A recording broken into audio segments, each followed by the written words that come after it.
What's up, everybody? Happy Wednesday, February 9th team call. So excited to have you guys here.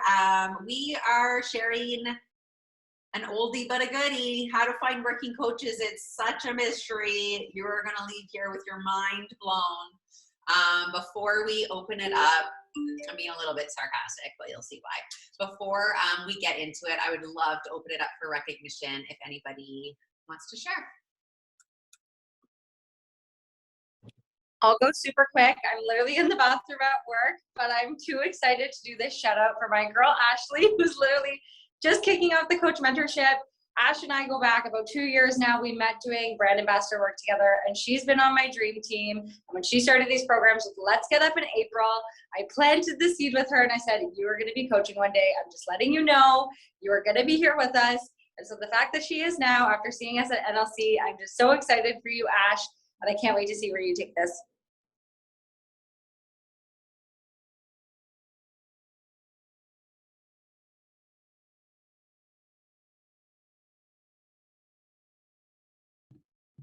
I have a couple from last week I'll share. Huge shout out to Shani Rivard, who went Emerald last Thursday and has honestly been showing up every single day, doing the things on the Zoom every single morning, like truly stepping into her role as a coach. So I'm so proud of you, Shani. Way to go.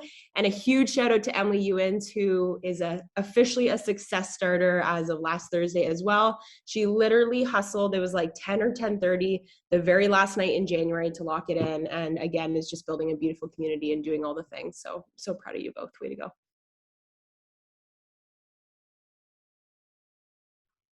I'll jump in here. I want to shout out Kelly Higgins, who is our newest Rise coach. She signed up, I don't know, guys, like a couple weeks, no, the very last day of January.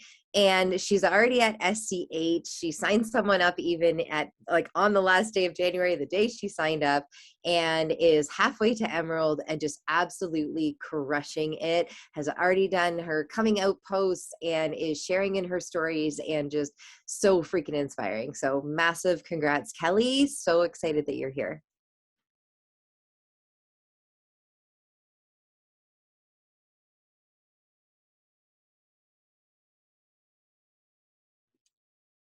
Anybody else?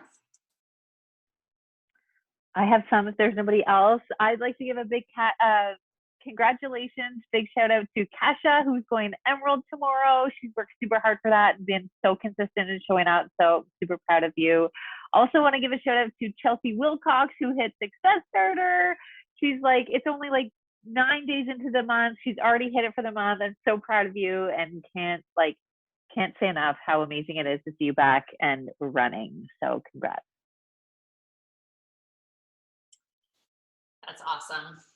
I have one. I wanted to give a huge congrats to Andrea Young for officially being a Success Club 5 All-Star.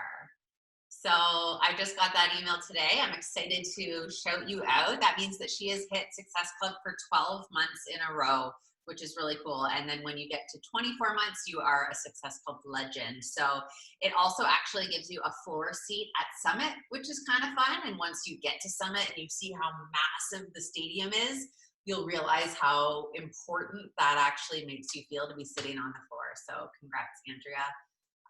It's been incredible watching you build this business, and Andrea is sharing with us tonight because she's done such an amazing job at building her team from the get-go. So okay, we are going to kick this off.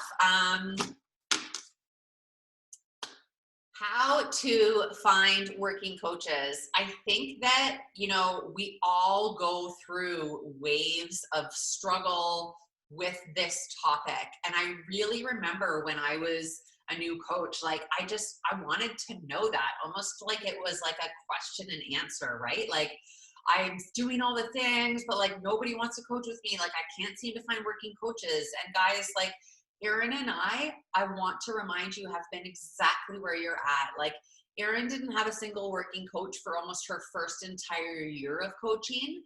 I probably had 3 to 5 in my first year of coaching, and then I really went stale. Erin started enrolling people at like her 1 year mark. She'd been really consistent with adding new customers, and people started to coach with her at the beginning of her year 2. And I was like, I had no one. And it started to kill my confidence. It really broke my stride. And I started to wonder if this business was for me. I felt like, oh my God, like I'm doing the things, I'm showing up on my journey, I'm so doing the community, like I'm doing all the things, like nobody wants to join me, like maybe I'm not relatable, maybe I'm not doing this, I'm not as good as Erin's so consistent, Erin's doing this, Kim's doing that. Like it's so easy to get caught up. But I hope that we've been really transparent with you guys and showing you that you can build a really massive business off of like 2 to 5 great women a year. And for me, what I've seen is enrolling like 2 to 5 coaches a month can get you there. Okay. And I know that that's a really big number when you don't have a single person, right? But it's okay to keep that as the goal. I don't even hit that every single month. Erin was sharing today in our planning session call, she didn't have a new coach in January, in the January mentorship pod. There's been many months that I have not had a new coach. Doesn't change my goal. Still 2 to 5 women a month, right? But I just want you guys all to like come down to this playing field where we're all at with you, because we've been there.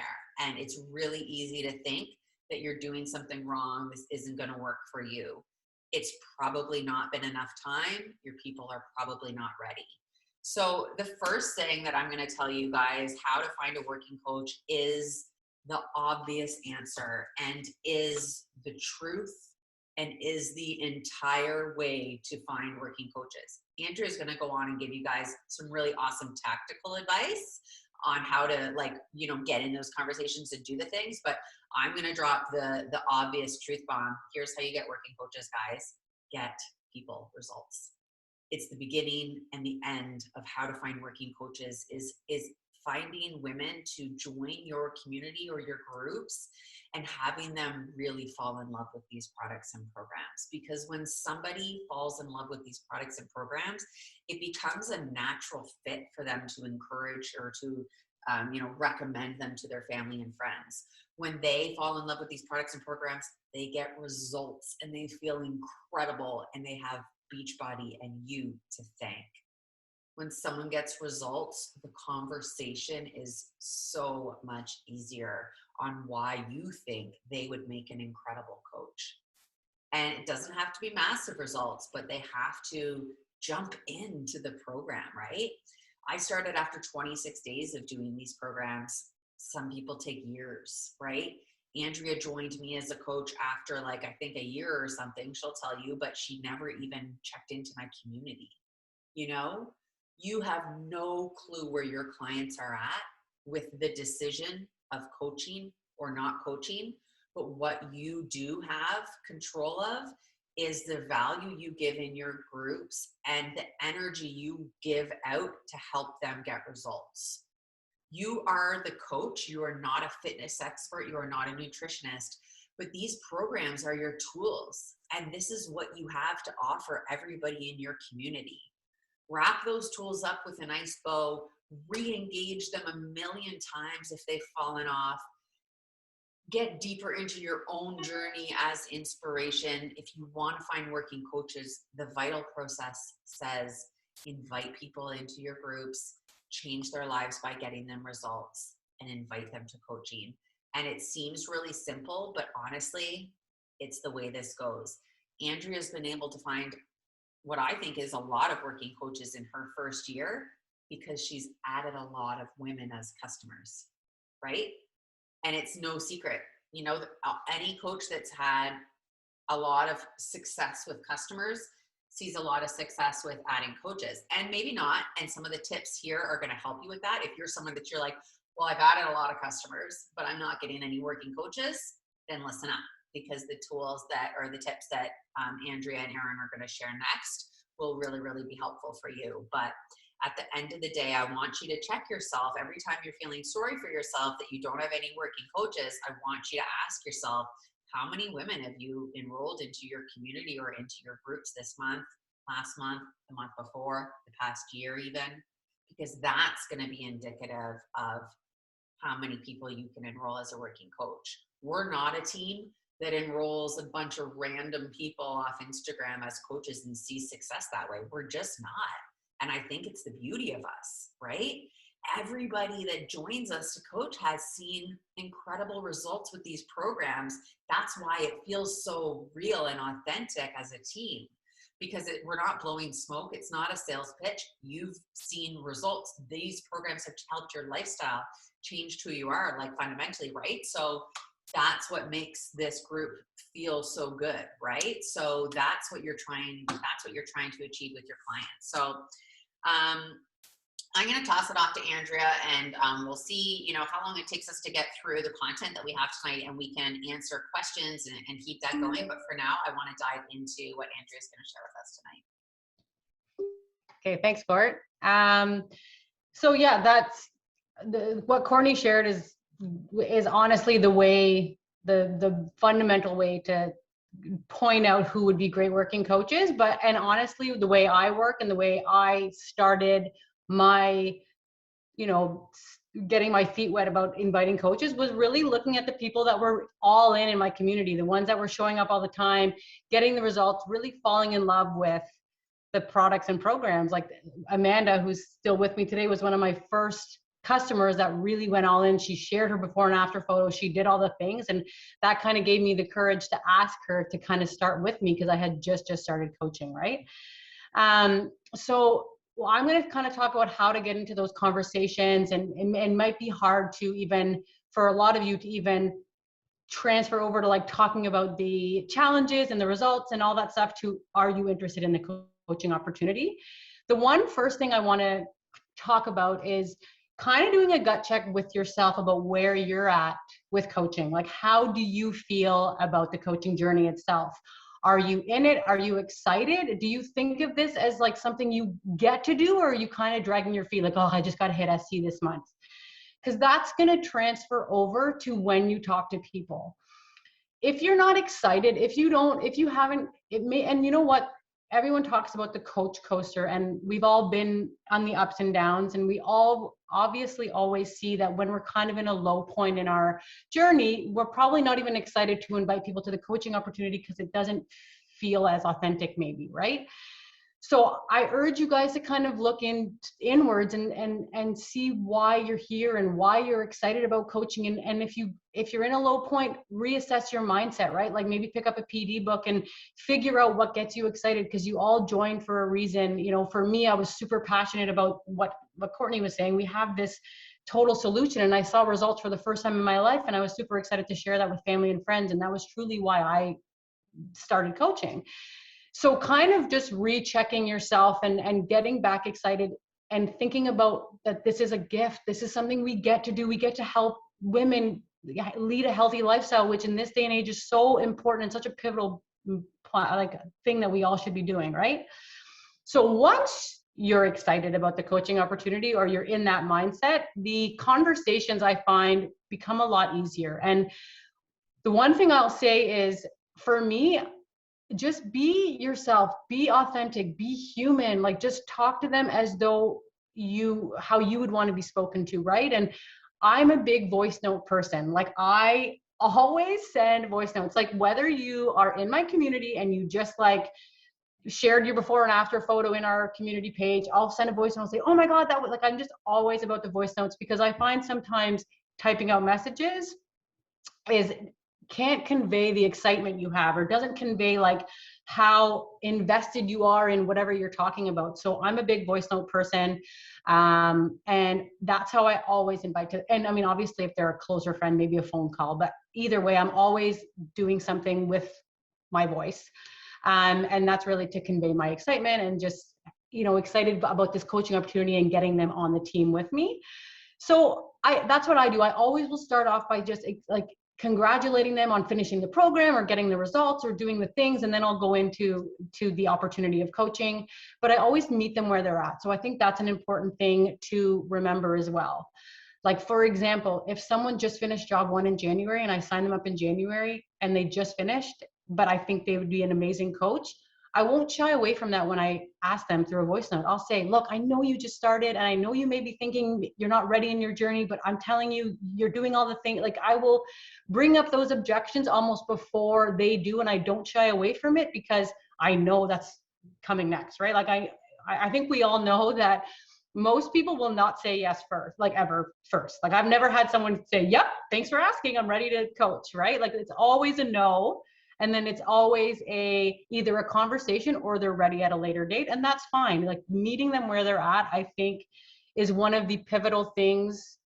And I know we all want coaches right away. We want to build a team, but I found for me, I was slow. And I know Courtney just said that I got a lot of working coaches in my first year, but a lot of them came like a couple of months ago because I met people where they were at. And if they said they weren't ready, like, I have some amazing coaches on my team that joined a few months ago, and I knew they were going to be amazing coaches. And I asked them like a year ago, and then I just kept watering them for the year because I knew at some point they were going to join when they were ready. And I didn't want to force them if they weren't in the right mindset yet, right? Like, that, I knew that was going to be probably to my detriment if I pushed them further than they were willing to go at that time. So I think that that's really important to know too, that meeting people where they're at, but don't back off right away. Like, give them the opportunity to have the conversation. And I'll get into those objections now. Like I said, a lot of 100% of the time, no one's going to say yes off the bat. And they always come up with the same objections, right? Either money, time, social media is a big one. They're not ready in their fitness journey. And I'm always very transparent. I will say exactly what my objections were, why it took me a year to start, because it took me a year into this journey to start. And I'll meet them where they're at, and I'll explain what those objections were for me and how I kind of overcame them. And I'll turn it into a positive. Like, I'll give social media as an example. I never posted a photo or a story or anything on my social media before coaching. I was like, literally pictures of my kids' birthdays once a year. Okay. That was all you got on my social media. Super boring. And I was super nervous to start the social media thing. A lot of it because I was scared of what people thought. A lot of it was because I didn't know how to put myself out there, even if I knew how to do posts and the ideas. And anyways, it just felt like a lot. And I say, when people have that objection, I say exactly that to them. I say that I was the exact same way. But what I found was that when I started doing it, like anything else with a new job, it gets easier, it becomes routine, and then you don't even really notice it anymore. And I turned it into a positive, that coming out on social media and being more authentic in my everyday life on social media has actually been a gift. Like, I'm more confident. I care less about what people think. I actually realize a lot more people don't give a shit about me than I thought. You know, like I thought all eyes would be on me when I came out, and that obviously wasn't the case. So there was just a lot of positives that came out of coming out on social media and being and even in my confidence, right? So I say that to people. I let them know, like, I'm in it. I've been doing social media for a year, and it's honestly a positive thing versus a negative thing. And so that's kind of what I found with the objections: using your own, talking to them like they're humans, validating their objections, because obviously everybody has valid objections at the beginning. It's not for the faint of heart to be a coach, right? You got to get over those things. And that's really it. I think that's pretty much all I have for the conversations and objections. Like, be yourself, be authentic, meet people where they're at, and honestly be confident in what we have as being coaches. Like, it is such a gift, whether it's the community or serving people or whatever it is, whatever excites you most, let that shine when you're talking to people, because people can feel how it's changed your life if you're real with them, right? So that's what I got. So I'll send it over to Erin now. Awesome. Thanks so much, Andrea. I think you've done an amazing job at recruiting some amazing people. So you definitely know what you're talking about. Andrea also did a live in our group maybe a few weeks ago, talking about how you invite as well, right? And it was powerful. If you're feeling like you need to tap into a more cold market, I hope that you've watched that. So in terms of recruiting coaches, like I had someone message me the other day saying, man, like, you keep recruiting good coaches. How are you recruiting how are you convincing people to coach? That was what it was. And it really, I really took a step back, because I was like, this is not a job of convincing anybody. And in fact, if you feel as though you're trying to convince people to coach, you're going about it all the wrong way. Because first and foremost, if you do end up convincing someone to coach, I can guarantee you they're not going to end up coaching for long. They're not going to do it with heart. They're not going to be very good at it. And they ultimately will just be a disappointment to you. Becoming a coach is an emotional decision. It's a bit of a leap of faith. Like Andrea said, there's not a single person, I agree wholeheartedly, there's not a single person that I invited to coaching that they were like, yes, I am so in, I want to coach, I've been waiting for you to ask me, I am in. Like nobody wants to coach. Nobody is looking at me on social media and being like, I want to do what you do. They don't. It is more of an emotional decision. It's more of wanting to share how they feel, wanting to impact people, wanting to, like, it's an emotional decision. And that's not something that you can convince somebody of. It's something that people have to come to on their own. That said, it's also not something that somebody is going to ask you. You have to drop the seed. You have to actually do the inviting. You have to actually send the message. And that's the scary part on our part, right? Is that you have to see the potential in other people before they see it in themselves. You have to pour that belief, plant the seed, and like Andrea said, I loved it, continue to water. It's not convincing anybody of anything, but it's showing them the potential that they could be and that you believe in who they could be before that they do themselves. So often my coaching recruitment is a period of process. Like it is, if you're unfamiliar with the vital process, that's what I do. And that's what kind of Courtney talked about, is that bringing somebody in your challenge group, having a great experience in your challenge group, them falling in love with Beachbody, them getting results, them wanting to share that with other people, and them becoming a coach, right? That process takes time. That process could be 6 months. That process could be a year. That process could be 2 years. And I want to be super real with you guys. When I first started coaching, first of all, I did not want to coach. I was firm, like, do not convince me I'm not doing this. It was not on my radar. But when I ultimately eventually did become a coach, it was because I felt transformed. It was because I loved the products and programs so much that I literally was telling everybody about them. I was sending Courtney all of my people, and it was just like, okay, this is ridiculous. Why am I sending you the money and I could be making it myself, right? But that took me getting there. I also want to remind you, as I'm saying this, when I first started coaching, I signed up in March as what we coined a discount coach at that point, and I really didn't start working until May of June that year. I didn't hit Success Club. I didn't hit Success Club March, April. I didn't make Success Starter. I was not somebody who was like out the ground running like Chelsea Wilcox. Not at all, right? So if you have some coaches that you've recruited and they're like, let's say a flop to you right now, they're not meeting you, they're not running beside you, they're not hitting Success Club, it's not to say that like all hope is lost. You don't know what they're going to lead to. You don't know what will flip their switch, and you don't know what will inspire them to become more in this business. Koo, I would say she was working this business as a hobbyist for almost a year and a half before she really was like, okay, I'm going to do this. And now she's killing it, right? Like, it gives people a chance, okay? A huge part of coach recruitment is patience. Patience to meet people where they're at, patience to see them through their vital process, patience for them to catch up to where you're at. You might be here tonight being like, I'm running, I'm ready to kill it, I'm ready to be elite, where are my people at, what's up, right? They're just getting going.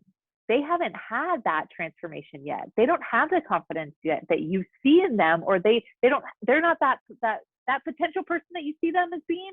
They're not there yet.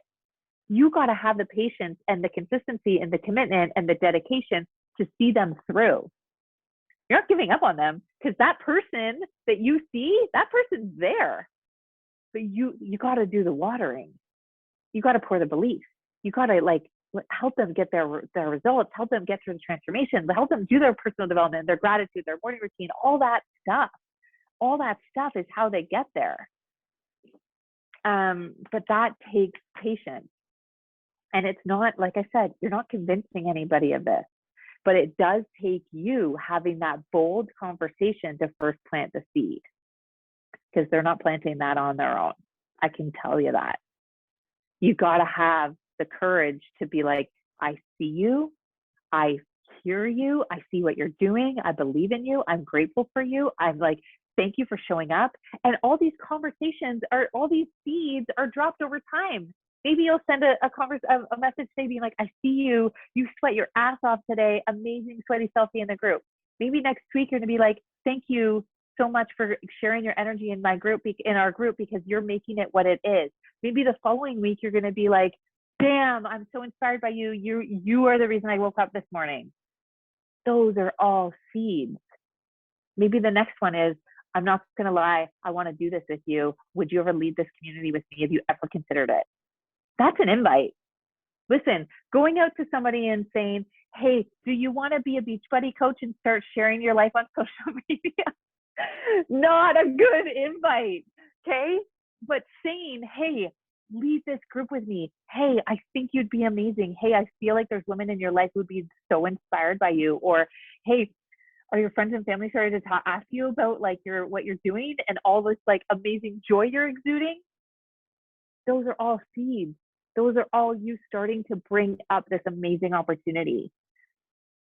But you have to have like massive patience. There's some amazing women that I know are going to coach, and I'm just like holding on, hoping that they're going to come to it sooner than later, but they need to come to it on their own. Like I said, you convince somebody to coach, it's gonna drop. They need to come to it on their own.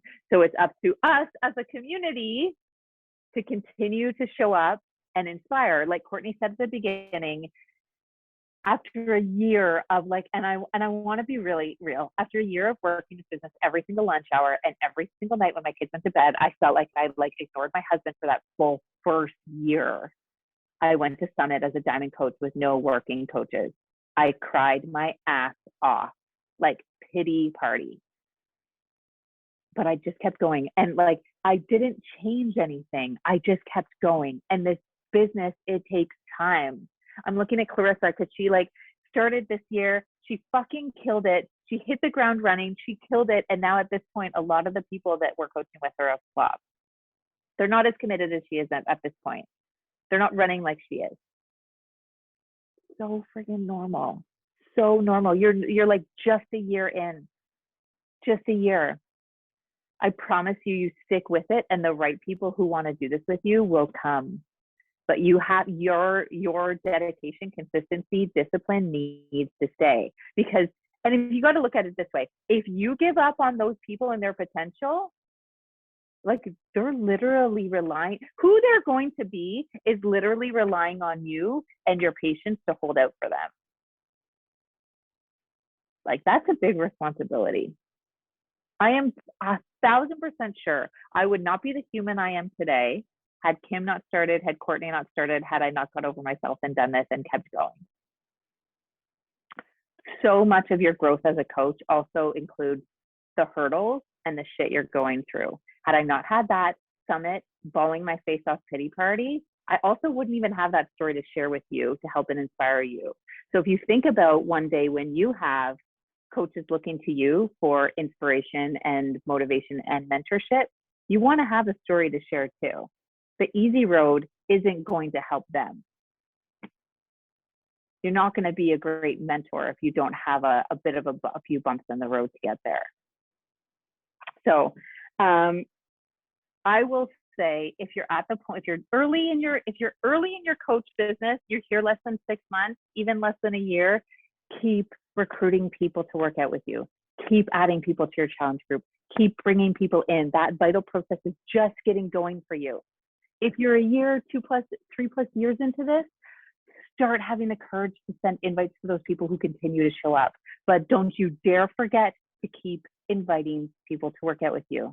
You need to always have people at various stages of the vital process to keep your wheels turning. I hope that's helpful for you tonight. It's inviting people to coaching isn't about a script. It isn't about saying the right thing. It's about seeing people, believing in people, and planting those seeds and having the friggin' patience to see them grow. Erin, I wanted you to share also about the mindset of what you think of coaching. Remember, we talked about that in our brainstorm. It's like, you know, Yeah, Andrea spoke about it, so I skipped over it. But so she opened with it, but it's so much of your coaching invitations comes from your own belief and your own mindset around what you're doing. If you are embarrassed, if you feel like this is overwhelming, if you feel like you're stuck at this is really hard, you don't have time for this, the products are too expensive, you don't know what you're doing, you're like, that energy, I said it in the chat, that energy literally speaks before you even say a word. And how you think about this, how you believe in your potential, how you believe in this business, how you believe in what you're doing is everything, And that's why I feel like when we're on trips, or when we're like at the NLC weekend, or when we're all together, it's so easy to like feed off of each other's beliefs, each other's energy, each other's passion, all that excitement. And like, it's like you're sending these messages, you're sending these invites, and it feels so like a high, because you're feeling it, you're in the right mindset, you're in the right space, and then you go home and you forget, and it's hard to get back. And that's why these calls and leaning into the community is so friggin' important, because you need to keep your mindset in a place of belief, of abundance, of positivity, of like truly looking at this business and this opportunity for what it freaking is. Like, can we please break it down that you were given a gift to get into the best of physical, mental shape of your life, and now you are paid to help other women do that? Like truly, this is the best job I've ever had. Take me being vulnerable and sharing my life on social media as an introvert private person, is that hard for me? Yeah, that's fucking hard. But the benefit, in order to reach women and help them and reach them where they're at, that's what it takes, and that's worth it for me. But you have to have the right mindset. And Jen put it in the chat, hello PD. And there's a reason why personal development is one of the vital behaviors in this business. You will not succeed in this business if you're not focusing on you, your mindset, and like your own personal growth. So check yourself on how you genuinely feel about this business. If you want help with that, lean into somebody whose belief is high and borrow some belief until you get there. Because I know for me, in that first year, I was like head down and working, but it was also really hard to believe in my potential or what this business could be, until I started seeing the fruits of my labor, right? But those fruits don't flourish for a year or two. So you almost need to borrow the belief from me or Koo or Jen or Sarah or Andrea or Courtney or somebody else to get yourself halfway there.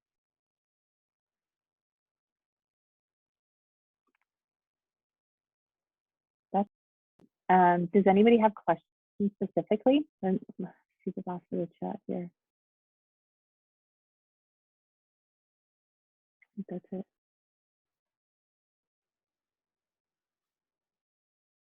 All right, guys. Well, blessing to see you all here tonight. Wednesday nights are like nights with the sisterhood, and we had our mentorship call before this, and this one right now, and it just like fills my heart, fills my cup to see you guys, all your faces. Gabby and Celia hanging out together. You guys are awesome. Hope you guys have a great night. And yeah. Also, do not forget, this month we are doing an Emerald Challenge. We did the Emerald call last week. If you didn't see it, check into that. Get your new coaches to watch that. The Emerald Challenge is on. Everyone's getting new stickers. Part of the stickers came in today. We're really excited about it. And then we'll be doing a draw for one person to win our newest March coming out. So let's go, guys. Have a great month. See you next week.